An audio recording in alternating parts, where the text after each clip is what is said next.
alhamdulillahi rabbil alamin wassalatu wassalamu ala man la nabiyya ba'da. Bandiraɓe julɓe, so Allah jaɓi hande eɗen pirlito darsuji men ko faari sujudu sahw. En mbino on ɗon julano tisubar, dokken yeru e tisubar. A juuli darɗe ɗiɗi, ponoɗa ko joɗaɗe mbaɗa tahiyat, kono a yejjiti a haftima ha koppima ceere leydi a artata.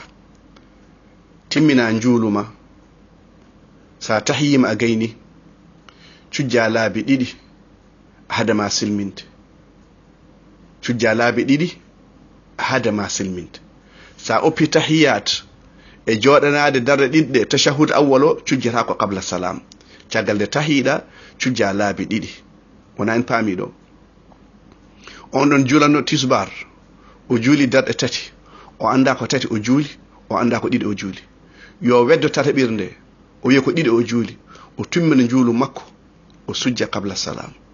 On juulanno tisbar kadi, o juuli darɗe joyi, o wiya ande ko joyi juulɗa, o huccitte funnanke, caggal nde o silmini, o sujja laabi ɗiɗi, o rutto o silmina, o firlita ko tahiyat. On juulanno tisbar, o juuli darɗe ɗiɗi, o fonno ko ummade o ada tataɓire, o yejjiti o silmini, o ummoto timmina juulu makko, caggal nde o tahiya gayni, o tago nde silmini, o sujja laabi ɗiɗi, o silmina.